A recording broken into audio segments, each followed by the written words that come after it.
Hey, Astro Kids, and welcome back. And in today's video, we'll be talking about Saturn in the sign of Pisces. Let's go ahead and jump right into this. So before we start, just a few quick disclaimers. Firstly, I am using Vedic sidereal astrology, so this may not work for you if you are using Western tropical astrology.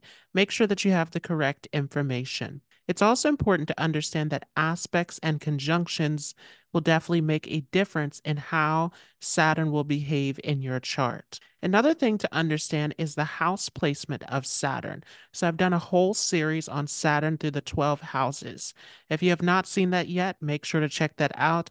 I will leave a link for that above and down below in the description. It's also important to understand the houses that Saturn has rulership over.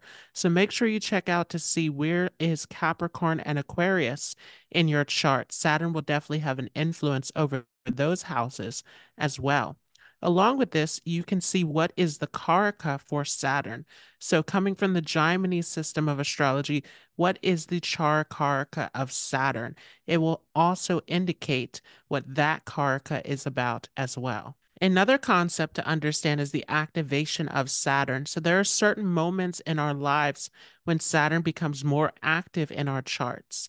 And the most important one is during a Saturn Dasha period. So if you've not seen my video on the Saturn Mahadasha Bhuktis, I will leave a link for that above and down below in the description. Another important moment is when there are transits to your natal Saturn.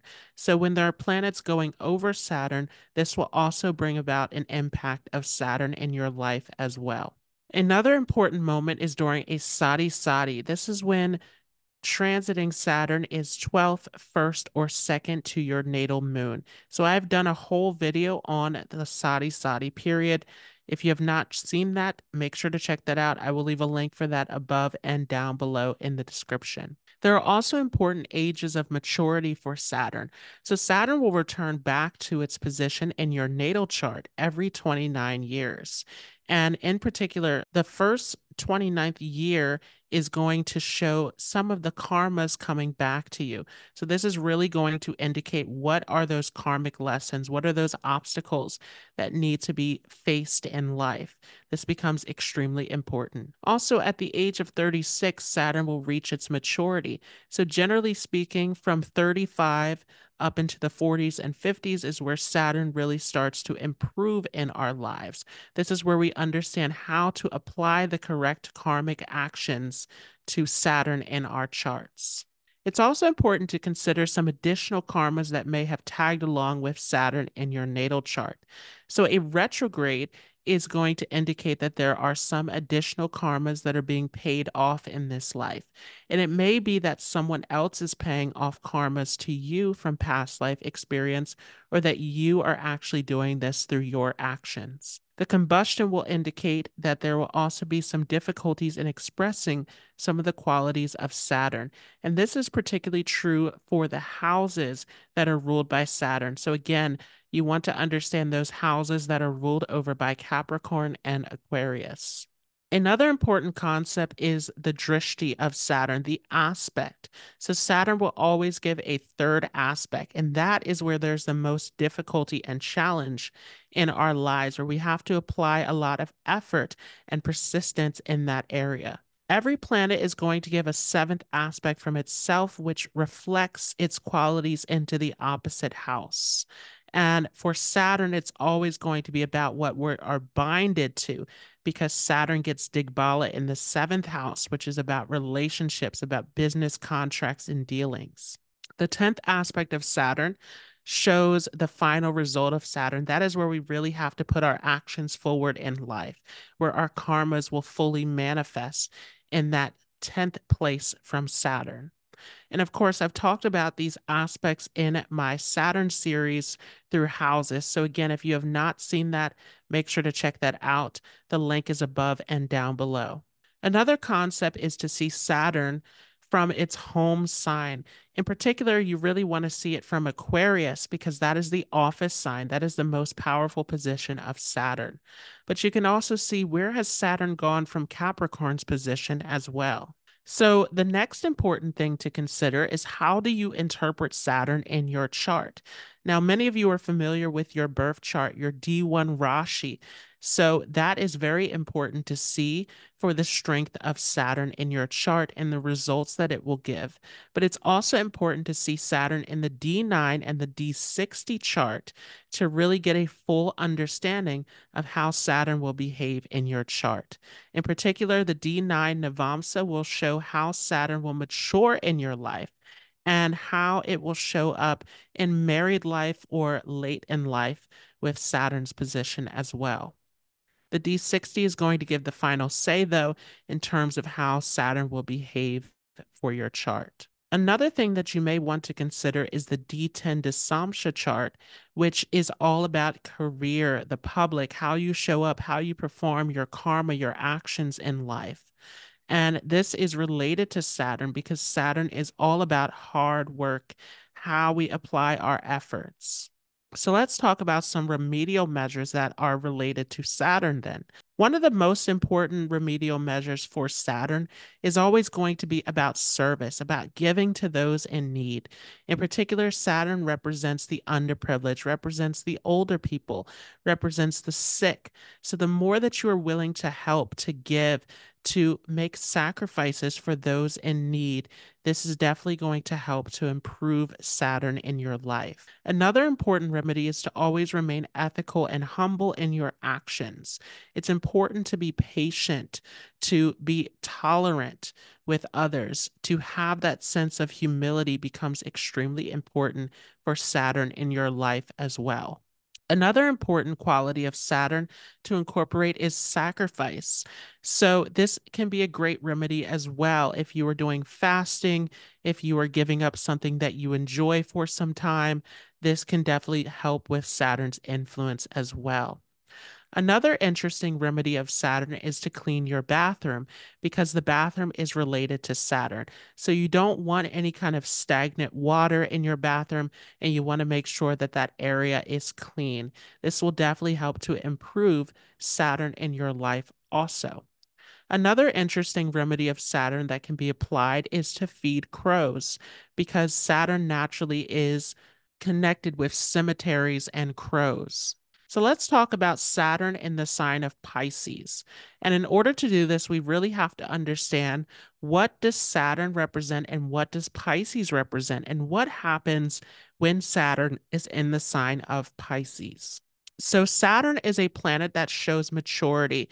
Again, it is all about being responsible, hardworking, making sacrifices in life, being able to remain ethical, humble, fair, tolerant of others. Saturn shows restrictions, limitations, obstacles in life as well, particularly at a young age before Saturn really reaches that stage of maturity. It can really show some heavy difficulties in our lives. Saturn shows where we have to apply the most work in our lives, or we really have to work on that area.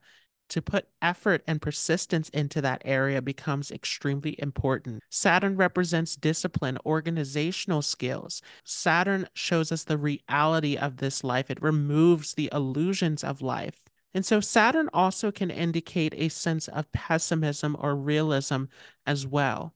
And especially at an older age, Saturn really represents our spiritual journey also, because Saturn is about detachment and Saturn gives us the discipline and maturity to really take that true spiritual path in life. So, what happens then when Saturn comes into the sign of Pisces? Well, this is definitely going to make you a very spiritual person. This is going to make you put a lot of work and effort into your spirituality. So, it's not something that comes easily to you. It's something that you are searching for, that you are trying to put in this effort to really understand. And in particular, it will really play out in that area of the chart where Saturn is placed. So check out the house position. There will definitely be an indication of needing to put in an effort to understand the spiritual aspects of that house. Saturn and Pisces sometimes can also get you into occult, into mysticism as well. Definitely with Saturn and Pisces early on in life, this is going to test your belief system. This is going to test to see if you believe in something higher than yourself. And so, this is really what this journey of Saturn and Pisces becomes all about. It is all about your spiritual maturity, your spiritual path in life, and being able to focus towards this, to put the effort in to see this come true. Saturn and Pisces can also create some other obstacles as well, because Saturn feels very uncomfortable in this sign of Pisces. Pisces is a very dreamy, imaginative sign, and Saturn is a very serious and disciplined sign.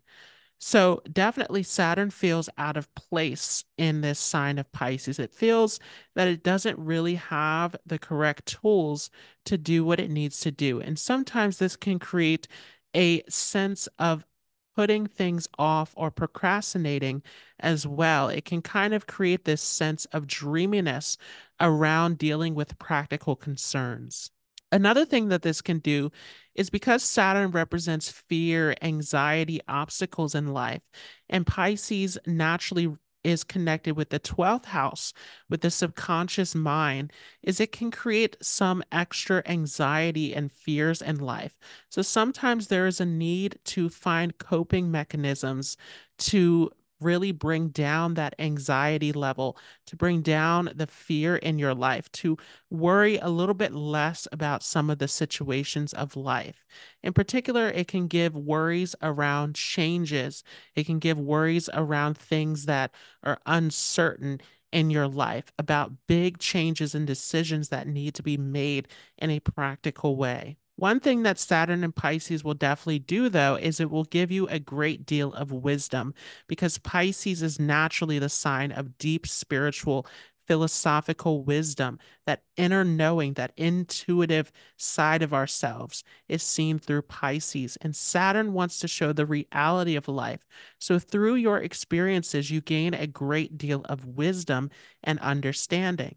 And this can naturally make you a teacher, a guide, someone who is able to really share your knowledge with other people to help those in need. Definitely, it can increase your sense of empathy, your ability to really guide and inspire other people with your wisdom. Sometimes with Saturn and Pisces, it can also bring other people into your life who can help you with some practical areas as well. So, again, this is an area where sometimes you don't want to put so much of this worry and anxiety into uncertainty because definitely Saturn and Pisces can give you some support also. So let's talk about what happens then when Saturn goes into the different nakshatras. And we talked a little bit about this in our previous video of Aquarius about the first nakshatra of Porva Bhadrapada. So definitely with Saturn in Porva Bhadrapada, this is going to take you towards spirituality, towards the occult, towards mysticism with this placement. This is a very deep position of Saturn. Saturn in Porva Bhadrapada can give you a great deal of discipline and sacrifice to go towards your spiritual journey. It really gives you the ability to put that effort and persistence into your spiritual journey. And it can definitely make you someone who is able to share your spiritual insights with others as well. This is a great position for this. If Saturn has gone into a Terabhadrapada, this is definitely going to bring some challenges in from harsh people in your life. There is a heavy Saturn influence with Saturn and a Terabhadrapada.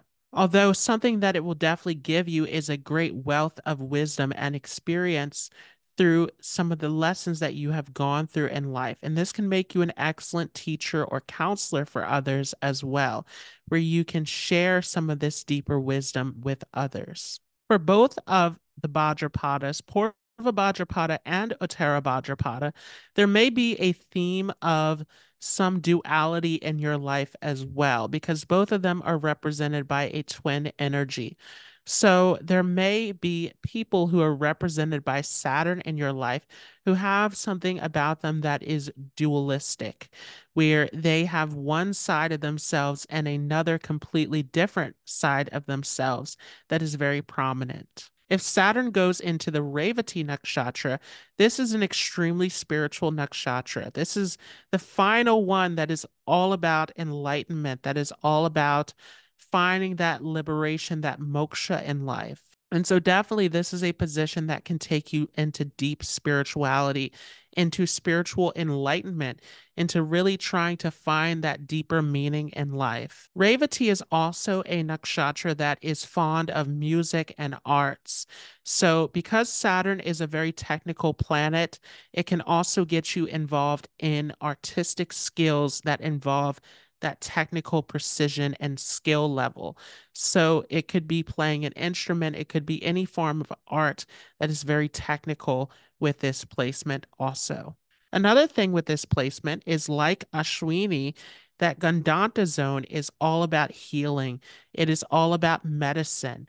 And so this placement can get you into healing abilities. This can make you an excellent healer towards other people as well. So overall, Saturn and Pisces through each of these nakshatras can be very beneficial for your spiritual journey. I hope you all enjoyed this. If you like this, make sure to leave a like. If you are new to this channel, don't forget to hit the subscribe button, and I will see you all in the next video.